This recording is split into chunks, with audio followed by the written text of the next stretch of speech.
Hello everyone, welcome back to our channel. দেখো, SSC মাসখানেক আগে একটা তারা ক্যালেন্ডার পাবলিশ করেছিল যে তারা এই বছর যে এসএসসি যে পরীক্ষাগুলো কন্ডাক্ট করে, যেমন স্টাফ সিলেকশন কমিশন যে পরীক্ষাগুলো মেনলি কন্ডাক্ট করে, যেমন CGL, CHSL, MTS, GD, CPO, এই পরীক্ষাগুলো যে কন্ডাক্ট করে তার একটা ক্যালেন্ডার পাবলিশ করেছিল। একদম এক্স্যাক্ট যে যে ডেটে বলেছে তারা নোটিফিকেশান পাবলিশ করবে, একদম সেম ডেটেই দেখো তারা নোটিফিকেশানগুলো পাবলিশ করছে। দেখো, আমরা যদি এসএসসির ক্যালেন্ডারটা দেখি, এসএসসির ক্যালেন্ডার দেখো, এইটা হচ্ছে তাদের ডেটগুলো তারা দিয়েছিল। সিলেকশন পোস্ট 2 তারিখে বলেছে, 2 তারিখেই নোটিফিকেশান এসেছে। সিজিএল দেখো, স্টেনোগ্রাফি যারা দিতে যাও, সি এবং ডি এক্সামিনেশন, তাদের 5 তারিখে বলেছিল, 5 তারিখেই নোটিফিকেশান দিয়েছে। Combine graduate level CGL notification 9 তারিখে বলেছিল, একদম 9 তারিখেই তারা নোটিফিকেশান দিয়েছে। এরপরে দেখো আবার ঠিক এক সপ্তাহ পরে সাব ইন্সপেক্টরের দিল্লি পুলিশ, যেটা সিপিও বলছি, কম্বাইন্ড হায়ার সেকেন্ডারি লেভেল যেমন সিএইচএসএল, এমটিএস, প্রত্যেকটা দেখো 7 দিন অন্তর অন্তর এই সপ্তাহে, এই মাসে মোট 5টা নোটিফিকেশান বেরোবে পরপর, এক সপ্তাহ অন্তর অন্তর প্রায়। তাহলে চলো আমরা দেখে নিই আমাদের সিজিএলের নোটিফিকেশানের ডিটেলস। ভিডিওটা আজকে তোমাদের সামনে রেখেছি, দেখে নিই আমরা ডিটেলসগুলো কী কী আছে। দেখো, তুমি যদি এসএসসির ওয়েবসাইটে যাও, এসএসসির যদি ওয়েবসাইটে তুমি যাও, এসএসসির ওয়েবসাইটে গেলে দেখবে একদম প্রথমেই ssc.gov.in হচ্ছে এটা আমাদের ওয়েবসাইট, ঠিক আছে। ssc.gov.in এটা আমাদের ওয়েবসাইট। হোম পেজে যাও, গেলে তুমি একদম প্রথমে দেখবে notice of combined graduate level examination 2025, ঠিক আছে। এটাতে ওপেন করলে, আমার কাছে যেহেতু ওপেন করা আছে, তুমি বা তুমি দেখতে পারো এখানটাতে, এই যে এখানে যেটা দেওয়া আছে দেখো, একদম যেটা এসএসসি আস্তে আস্তে মোটামুটিভাবে কিছুটা আপগ্রেড করে নিয়েছে তারা। এখন প্রিলির পরীক্ষার সঙ্গে সঙ্গে টিআর 2 এর পরীক্ষার ডেটও মোটামুটি একটা তারা ঘোষণা করে দিচ্ছে। ফর্ম ফিল আপ শুরু হচ্ছে, দেখো ডেট অফ সাবমিশন অনলাইন 9 তারিখ থেকেই শুরু হচ্ছে, 4ই জুলাই পর্যন্ত চলবে। লাস্ট ডেট বলা আছে কত তারিখে, 5/7 যারা অনলাইন ফি পেমেন্ট করবে। Window for application form correction including online payment হচ্ছে কি 9/7 থেকে 5 তারিখে ফর্ম ফিল আপ শেষ হচ্ছে। তুমি কারেকশান যদি করতে চাও কোনো, 9 তারিখ থেকে 11 তারিখের মধ্যে তুমি কারেকশান করতে পারবে। Tentative schedule for tier 1 computer based examination কত তারিখ থেকে, 13ই আগস্ট থেকে 30শে আগস্ট, 17 দিন পরীক্ষা হবে। আর টিআর 2 এর পরীক্ষা হচ্ছে ডিসেম্বরে, 2025 ডিসেম্বরে হচ্ছে টিআর 2 পরীক্ষা নেবে, এরা বলে দিয়েছে, ঠিক আছে। এবার দেখো আমরা যেটা বলতে চাই, অনলাইনে দেখো এটা বাংলাতে দেওয়া আছে, পুরো ডিটেলসটা হচ্ছে এইটা। আমাদের টেলিগ্রামে তুমি জয়েন করতে পারো। টেলিগ্রামে গেলে তুমি এই ডিটেলস, এই যে পিপিডিটা বলো বা ডিটেলস নোটিফিকেশান, পরবর্তীকালে যে যে পরীক্ষার নোটিশগুলো আসবে সেগুলো সব তুমি আমাদের এই টেলিগ্রামে পেয়ে যাবে, ঠিক আছে। দেখো, অনলাইন আবেদন শুরু 9 তারিখ, 4 তারিখ পর্যন্ত হবে, যেটা তুমি দেখলে এক্ষুনি। টায়ার 1 সম্ভাব্য তারিখ হচ্ছে 13ই আগস্ট থেকে 30শে আগস্ট, এবং টায়ার 2 হবে দেখো ডিসেম্বরের 2025। এরপরে দেখো, এইবারে ভ্যাকেন্সি দেখো, মোটামুটিভাবে ভ্যাকেন্সি যেটা তুমি দেখতে পাচ্ছ যে 14,582 ভ্যাকেন্সি যেটা আছে, কম বেশি তুমি ধরে রাখতে পারো এর সঙ্গে প্রায় আরও 3,000 মতো ভ্যাকেন্সি পরবর্তীকালে আরও সম্ভাবনা আছে অ্যাড হতে। কারণ নোটিশেই বলা আছে এখনও কিছু কিছু ডিপার্টমেন্ট থেকে ভ্যাকেন্সি নেওয়া হয়নি। তো তুমি এটা ধরতে পারো অলমোস্ট 14,582 প্লাস হচ্ছে 3,000, মানে প্রায় 16 থেকে 17,000 ভ্যাকেন্সি তুমি মানে মোটামুটিভাবে পাবে। এটা হচ্ছে দেখো প্রিভিয়াস ইয়ার 2024-এ ছিল 18,000 সামথিং, 23-এ একটু কম ছিল, 2022-এ ছিল সব থেকে বেশি 36,000 ভ্যাকেন্সি। এরপরে দেখো বয়স, তুমি যদি আমাদের যদি অফিসিয়াল নোটিফিকেশানটাতে চলে যাও, সেখানে তুমি পেয়ে যাবে যে এর এজ, ঠিক আছে, এর এজ তুমি যদি দেখো। আচ্ছা, এখানে কোন কোন ডিপার্টমেন্টগুলো আছে একবার দেখে নিই, তারপরে আমরা যাবো এজে। দেখো, তুমি এইখানে পে লেভেল 6-7 থেকে পে লেভেল 4 পর্যন্ত তুমি মোটামুটিভাবে এখানে ফর্ম ফিল আপ করতে পারবে, ঠিক আছে, পে লেভেল 4 পর্যন্ত। এবং গ্রুপ সি এবং গ্রুপ বি যত ধরনের পোস্ট হয়, ইউপিএসসির পরে যদি সবথেকে বড় পরীক্ষা হয় সেটা হচ্ছে স্টাফ সিলেকশন কমিশনের হচ্ছে সিজিএল। এর মাধ্যমে তুমি ইনকাম ট্যাক্স শুধু ইনকাম ট্যাক্স নয়, যে কোনো ডিপার্টমেন্টে, কিছু কিছু ডিপার্টমেন্টের তুমি ইন্সপেক্টর হতে পারো, তুমি হচ্ছে এএসও হতে পারো। দেখুন কোন কোন ডিপার্টমেন্টের এএসও, অ্যাসিস্ট্যান্ট সেকশন অফিসার। দেখো, এই পোস্টগুলো আছে অ্যাসিস্ট্যান্ট সেকশন অফিসার, সব থেকে বেশি যদি ডিমান্ডিং পোস্ট হয় বা সবাই ম্যাক্সিমাম ছেলেমেয়ে যারা জানে তাদের ক্ষেত্রে এই পোস্টটা হচ্ছে সব থেকে ইম্পর্ট্যান্ট। এই post CSS, central secretariat service, মানে হচ্ছে যেখানে প্রধানমন্ত্রী বসেন, সেই সমস্ত প্রধানমন্ত্রী দপ্তরে যে সমস্ত ডিপার্টমেন্টগুলো হয় সেই সমস্ত জায়গাতে তুমি পোস্টিং হবে, ওকে। সেটা হচ্ছে কি assistant section officer, assistant section officer আইবিতে, assistant section officer ministry of railway, assistant section officer ministry of external affairs, এইটা হচ্ছে ডিমান্ডিং পোস্ট এবং কাট অফ সব থেকে বেশি হাই যায়, এবং এই এমন একটা পোস্ট আছে যে পোস্টের মাধ্যমে সিজিএলের একটা পোস্ট, যে পোস্টের মাধ্যমে তুমি ফরেন পোস্টিংও পেতে পারো। ঠিক আছে, এরপরে দেখো আছে assistant section of ministry of electronics and information technology. Assistant অথবা অ্যাসিস্ট্যান্ট সেকশন অফিসার হচ্ছে আদার মিনিস্ট্রি ডিপার্টমেন্ট। যত মিনিস্ট্রি আছে সমস্ত জায়গাতে, যেমন আমাদের স্টেট গভর্নমেন্টের ক্ষেত্রে যদি আমি সামান্য তো তুলনা করি, সেন্ট্রাল স্টেটের কোনো তুলনা হয় না যদিও, আমাদের স্টেটের ক্ষেত্রে যেমন তুমি একটা পরীক্ষা হয়ে দেখেছো ক্লার্কশিপ পরীক্ষা, ক্লার্কশিপ পরীক্ষার একটা পোস্ট, একটা ডিপার্টমেন্ট থাকে যেটা হচ্ছে সেক্রেটারিয়েট পোস্টিং। সেক্রেটারিয়েট পোস্টিং মানে কি, আমাদের স্টেটের কলকাতাতে এবং নর্থ বেঙ্গলে যে সেক্রেটারিয়েট আছে, নবান্ন বলো বা আদার্স আরও 5-6টা ডিপার্টমেন্ট আছে, মানে বিল্ডিং আছে আমাদের কলকাতাতে, যেখানটাতে হচ্ছে সেক্রেটারিয়েট পোস্টিং হয়। ঠিক তেমনভাবে যদি ভাবতে পারো তুমি, এই অ্যাসিস্ট্যান্ট সেকশন অফিসার যেগুলো হচ্ছে মিনিস্ট্রি, যে সমস্ত দিল্লিতে যে সমস্ত সেক্রেটারিয়েট অফিসগুলো আছে সেই সমস্ত অফিসে হচ্ছে তোমার পোস্টিং হবে। ঠিক আছে, এরপরে হচ্ছে দেখো তুমি ইন্সপেক্টর পোস্টগুলো যদি দেখো, inspector of income tax, inspector central excise, inspector preventive officer, inspector examiner, assistant enforcement officer, তারপরে হচ্ছে দেখো সাব ইন্সপেক্টর পোস্টগুলো যেগুলো আছে, সেকশন হেড, এই পোস্টটা সম্ভবত এই বছর হচ্ছে নতুন অ্যাড হয়েছে, director general of foreign trade. এটা দেখো এগুলো হচ্ছে সব লেভেল 7-এর পোস্ট, গ্রুপ বি। এবারে দেখো গ্রুপ বি এর মধ্যে এখানে ইন্সপেক্টর অফ ইনকাম ট্যাক্স যেটা আছে, গ্রুপ সি একটা পোস্ট আছে। ঠিক আছে, এগুলোর প্রত্যেকের দেখো এজ 18 থেকে 30 বছর বয়স, কিন্তু তোমাকে গ্র্যাজুয়েট হতেই হবে। ওকে, আর দেখো লেভেল 6-এ হচ্ছে কটা পোস্ট আছে, সেখানেও ASO, other ministries department, executive assistant, research assistant, divisional accountant, sub ইন্সপেক্টরের যত পোস্ট দেখো এখানে group B, national NIA, narcotics control bureau, সমস্ত ক্যাক, এগুলো হচ্ছে সব গ্রুপ বিতে লেভেল 6-এ।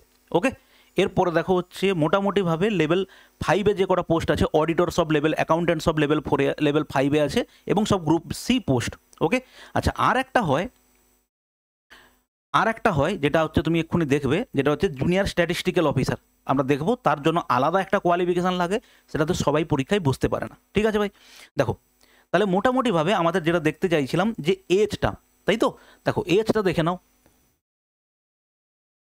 দেখো এজ লিমিটটা দেখে নাও। এজ লিমিট হচ্ছে 1/8/2025 অনুযায়ী তোমাকে হচ্ছে দেখতে হবে। আমরা অনেকবার দেখিয়েছি, তাও তোমাকে আমি এখানে আরও একবার দেখিয়ে দিচ্ছি। তুমি হচ্ছে যখন কোনো এজ ক্যালকুলেশন করতে যাবে, তুমি একটা সিম্পল হিসেব করবে, কি গুগলে গিয়ে সার্চ করবে যে এজ ক্যালকুলেটর বলে। ঠিক আছে, এজ ক্যালকুলেটর দেবে, এজ ক্যালকুলেটর ওয়েবসাইটটা খুলে age at the date of, আমাকে বলেছে 1/8, তাই তো, মানে আগস্ট মাসে 1 তারিখ থেকে, আগস্ট মাসে 2025। ধরো তোমার বয়স কত, তোমার বয়স হচ্ছে, ধরো আমি বললাম তোমার বয়স হচ্ছে 14ই আগস্ট 1998, 14ই আগস্ট 1998। এবারে ক্যালকুলেট করলে তোমার বয়স দেখো 26 বছর 11 মাস 18 দিন। তুমি হচ্ছে এইভাবে কাউকে এখানে ওখানে না ছোটাছুটি করে তুমি সিম্পলি নিজে হিসেবটা করে নিতে পারো যে এক্স্যাক্টলি 1 আগস্ট 2025 অনুসারে তোমার বয়সটা কত হবে। ঠিক আছে ভাই, তাহলে এবারে দেখো তুমি সেখানটা থেকে এজটা দেখতে পেলে, এজ এখানে দেখো, এজ লিমিট এখানে দেওয়া আছে, কোনো পোস্টের জন্য 18 থেকে 27, এখানে লিমিটটা দেওয়া আছে যে কোন লিমিট, কত থেকে কতর মধ্যে যদি তোমার বয়স হয় তাহলে তুমি এলিজিবল হবে, এটা একটা। আর এখানে হচ্ছে ছাড় আছে, যেমন তোমরা জানো SC STর ক্ষেত্রে 5 বছরের ছাড় আছে, ওবিসির ক্ষেত্রে 3 বছরের ছাড় আছে, আর PWBD আনরিজার্ভের জন্য হচ্ছে 10 বছরের ছাড় আছে। প্লাস এখানে আদার্স আরও কিছু আছে, এক্স সার্ভিসম্যানের জন্য 3 বছরের ছাড়। তো তুমি ডিটেলসটা এটা একটু পড়ে নেবে, কারণ এখানে অনেকগুলো পোস্ট ছাড় দেওয়া আছে এখানটাতে। ঠিক আছে, এরপরে দেখো, এরপরে শিক্ষাগত যোগ্যতা কি, যারা এই বছর গ্র্যাজুয়েট হচ্ছ তাদের কিন্তু অবশ্যই এই আগস্ট মাসের মধ্যে তোমার কিন্তু গ্র্যাজুয়েশন কমপ্লিট হয়ে তোমার সার্টিফিকেট যেটা হবে, সেই রেজাল্টের সার্টিফিকেটের ডেট কিন্তু আগস্ট 1/8/2025 আগে হতে হবে। ঠিক আছে, তুমি যদি লাস্ট সেমিস্টারে চলছো বা হচ্ছে পরে এই বছর পরে হচ্ছে তুমি কমপ্লিট করবে, পরীক্ষা তুমি দিতেই পারো ভাই, ওটা কোনো ব্যাপার নয়, তুমি পরীক্ষা দিতেই পারো, তুমি সিলেক্টও হয়ে গেলে, কিন্তু যখন তুমি ডকুমেন্টস ভেরিফিকেশানে যাবে তখন যদি তোমার এজ ম্যাচ না করে তুমি কিন্তু পরীক্ষা দিতে পারো, মানে তুমি সিলেক্টেড হবে না। ঠিক আছে, পরীক্ষা তুমি আরামসে দিতে পারো, তোমার বয়স যদি এখন ফর্ম ফিল আপ যদি করতে পারো কোনোভাবে, তাহলে তুমি আরামসে পরীক্ষা দিতে পারো। ঠিক আছে, দেখো এখানে 1-8 তারিখের মধ্যে প্রয়োজনীয় যোগ্যতা থাকতে হবে। জুনিয়র স্ট্যাটিস্টিক্যাল অফিসার যেটা জেএসও পোস্টটা, তার জন্য তোমার এক্সট্রা যেটা লাগবে, ব্যাচেলার্স ডিগ্রি তো সবাইকে হতে হবে, গ্র্যাজুয়েট তো হতেই হবে সবাইকে, এবং তার সঙ্গে উচ্চ মাধ্যমিকে অঙ্কে অন্তত 60% পেতে হবে, অথবা গ্র্যাজুয়েশনের স্ট্যাটিস্টিক্স একটা সাবজেক্ট হিসেবে পড়ে থাকতে হবে। এইখানে একটা কনফিউশন কিছু ছেলেমেয়ের থাকে, যেমন আমার একটা সময় ছিল যে যারা ম্যাথামেটিক্স অনার্স করে, যেমন আমার ম্যাথেক্স অনার্স আছে বিএসসি, আমাদের 8টা পেপারের মধ্যে একটা পেপারই থাকতো স্ট্যাটিস্টিক্স। এটা কিন্তু স্ট্যাটিস্টিক্স একটি সাবজেক্ট হিসেবে পড়তে হবে, এটাকে সাবজেক্ট হিসেবে ধরলে হবে না।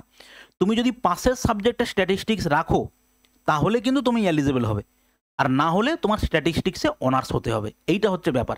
তুমি যদি আমি স্যার একটা পুরো ম্যাথের সাবজেক্টের মধ্যে একটা পেপার স্ট্যাটিস্টিক্স ছিল, ওটা কিন্তু হবে না, ঠিক আছে।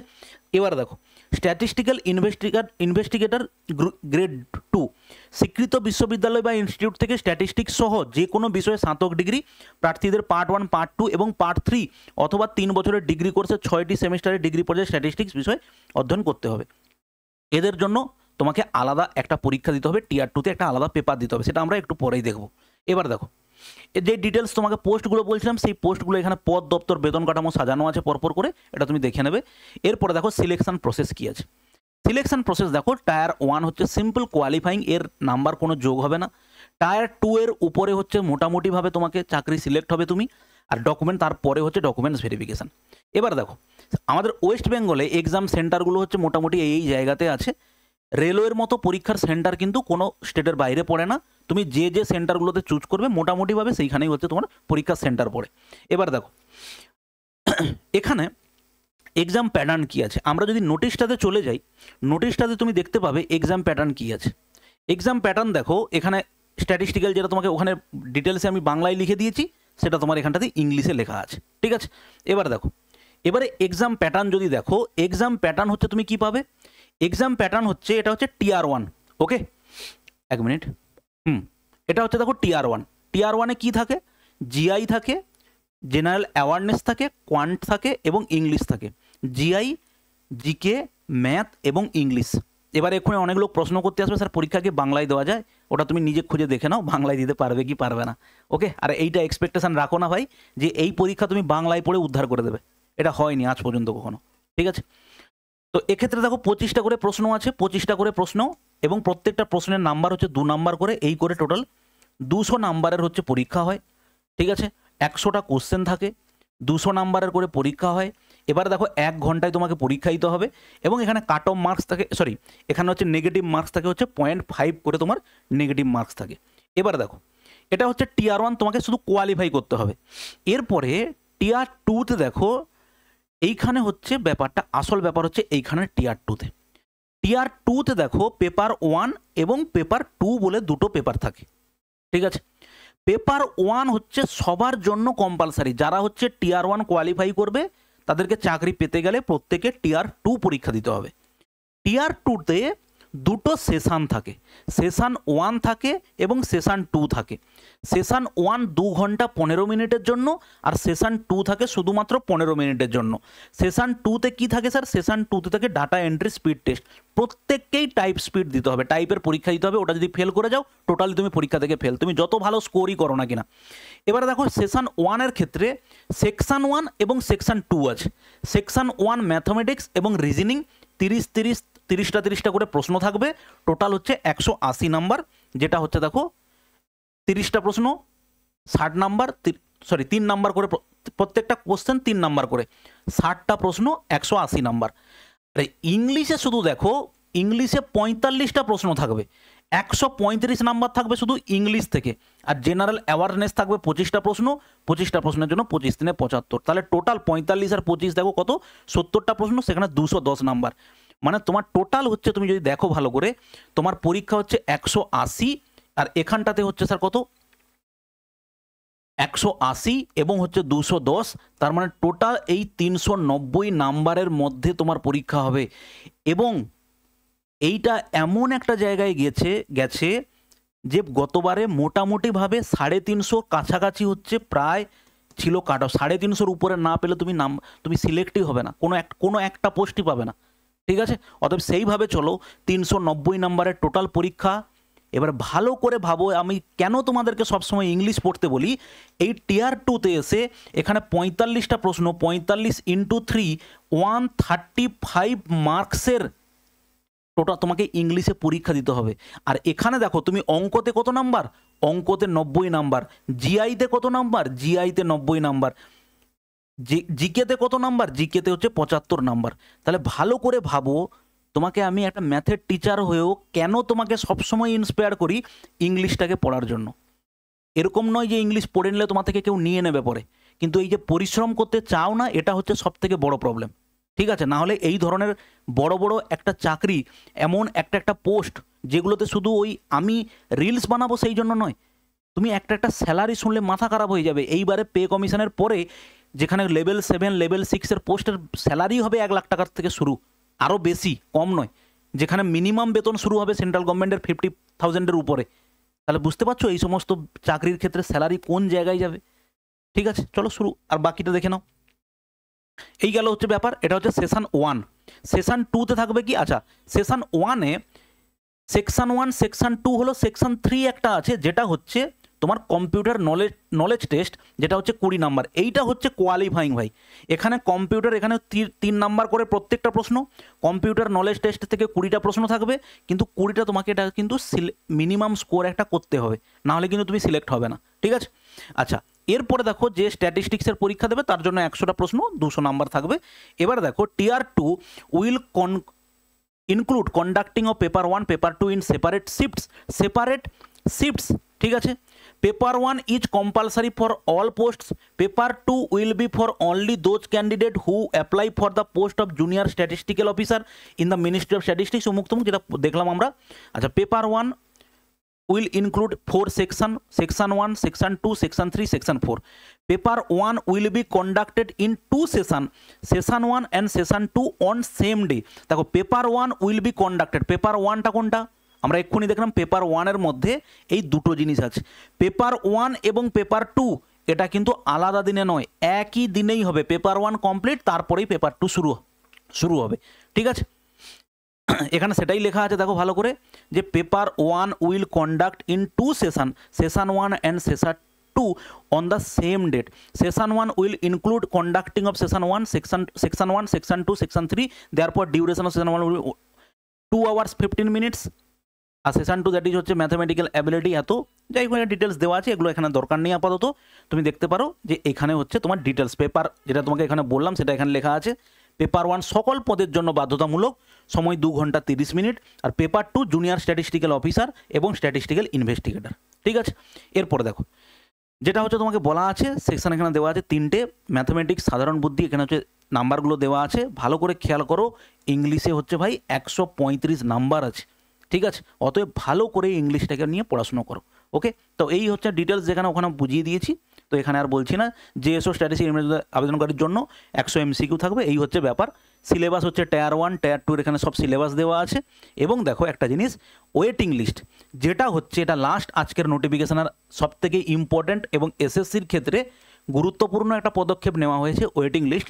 যদিও এটা এখনও মিনিস্ট্রি থেকে অ্যাপ্রুভাল পায়নি, মিনিস্ট্রি থেকে যদি অ্যাপ্রুভাল পায় তাহলে অনেক সময় কি হয়, প্রত্যেক বছর মোটামুটি তুমি ধরে রাখতে পারো 100 জন যদি পরীক্ষা দিতে যায়, 100টা সিলেক্টেড ক্যান্ডিডেটের মধ্যে, যদি আমি বলি সিলেক্টেড ক্যান্ডিডেট, পরীক্ষা তো প্রচুর যায় সেটা তো আলাদা কথা, 100 জনের মধ্যে তুমি এইটা ধরে রাখতে পারো অ্যাটলিস্ট 40%, আমি যদি খুব কমও হয়তো বললাম, অ্যাটলিস্ট 40% থেকে 50% স্টুডেন্ট হচ্ছে কি, এরা হচ্ছে রিপিটার, বা আরও বেশি সংখ্যায় হতে পারে। কেন রিপিটার স্যার?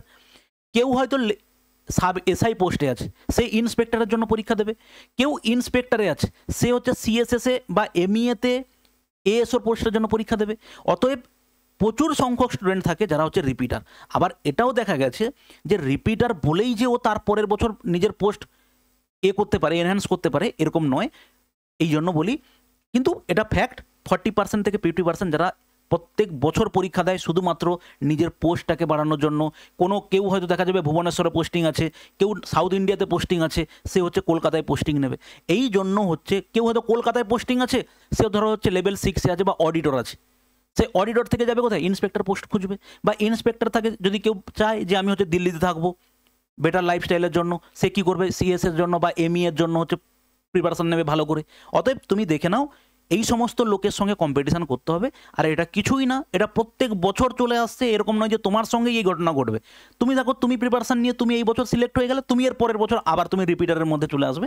যাই হোক, এই রিপিটার হওয়ার কারণে বা অনেক স্টুডেন্ট কী হয়, অন্য পোস্টে পেয়ে গেল, আবার মনে হলো না আমি ওই পোস্টে যাব না, তাহলে সেখানে কী হয়, কিছু পোস্ট প্রত্যেক বছর ভ্যাকেন্ট থেকে যায়। তাহলে সেই ভ্যাকেন্ট পোস্টগুলো পূরণ করার জন্য এসএসসির এবারে এই পদক্ষেপ। কমিশনের পলিসি অনুযায়ী এসএসসি কর্তৃক পরিচালিত বহু ফ্যাক্টর পরীক্ষার ক্ষেত্রে সংরক্ষিত তালিকা বজায় রাখে না। তবে দেখা গেছে যে চূড়ান্ত ফলাফলের পরে নথি যাচাইয়ের পরে কিছু শূন্যপদ অপূর্ণ রয়ে গেছে। অতএব সমস্ত বিজ্ঞপ্তিপ্রাপ্ত শূন্যপদ সর্বাধিক পূরণের প্রচেষ্টায় কমিশন 1 রাউন্ড পদ বরাদ্দ স্লাইডিংয়ের জন্য একটি পরিকল্পনা চালু করার কথা ভাবছে, যার মাধ্যমে নথি যাচাইয়ের পরে রিপোর্ট করা শূন্য পদগুলি বর্ধিত কাট অফের মাধ্যমে পূরণ করা হবে। এই স্লাইডিং স্কিম বাস্তবায়ন ভারত সরকারের অনুমোদন সাপেক্ষ এবং অনুমোদিত হলে এর বাস্তবায়নের সম্পূর্ণ পদ্ধতি কমিশন তার ওয়েবসাইটে জানিয়ে দেবে। ঠিক আছে, এটা হচ্ছে তোমার নোটিফিকেশানেও বলা আছে। তুমি যদি দেখো এখানে নোটিফিকেশানের একদম 15.4 নাম্বার পয়েন্টে দেওয়া আছে। ঠিক আছে, এটা আমি পড়েছিলাম নোটিফিকেশানটা।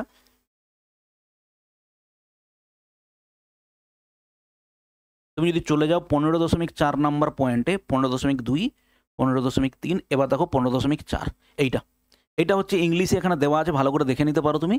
As per policy of the commission, SSC does not maintain the waiting list reserve list in respect of multi factor examination conducted by it. However, it has been observed by the commission that after final results some vacancies remain unfilled after document verification. Therefore, in an endeavor to fill all the notification vacancies to maximum, the commission is contemplating to introduce a scheme for single round of the post allotment sliding, seeking to fill up unfilled vacancies reported after document verification through extended cutoff. Implementation of this sliding scheme is subject to the approval of Government of India, and if approved, complete modalities of this implementation will be notified by the commission on its website. এটাই তোমাকে বলা হলো যে যদি পরবর্তীকালে এটা SSC step নিয়েছে, যদি মিনিস্ট্রি থেকে যদি এটা অ্যাপ্রুভ হয়ে যায়, তাহলে এটা কিন্তু এই বছর থেকেই শুরু হয়ে যাবে। ওয়েটিং লিস্ট থাকবে, দেখা যাবে পরবর্তীকালে কেউ ধরো কাট অফ ক্লিয়ার করতে পারেনি, পরে কাট অফ কিছুটা কমিয়ে সেখানে কিছু ক্যান্ডিডেটকে সিলেক্ট করিয়ে তাদেরকে হচ্ছে পোস্টিং দেওয়া হবে। ঠিক আছে, চলো, এই হচ্ছে আমাদের টোটাল এসএসসি সিজিএলের হচ্ছে ডিটেলস আলোচনা করলাম। এর পরবর্তীকালে আমরা কোনো ভিডিও নিয়ে আসবো যেখানটাতে হচ্ছে পার্টিকুলার কোনো পোস্টের হচ্ছে তার প্রমোশন স্কোপ, কোথায় পোস্টিং হয়, তার হচ্ছে জব সিকিউরিটি, মানে জবের কীরকম ধাঁচ আছে বা জব কী ধরনের হয়, সেগুলো নিয়ে আমরা আলোচনা করব। ঠিক আছে ভাই, দেখা হচ্ছে নেক্সট কোনো ভিডিওতে। ভালো থাকবে, বাই।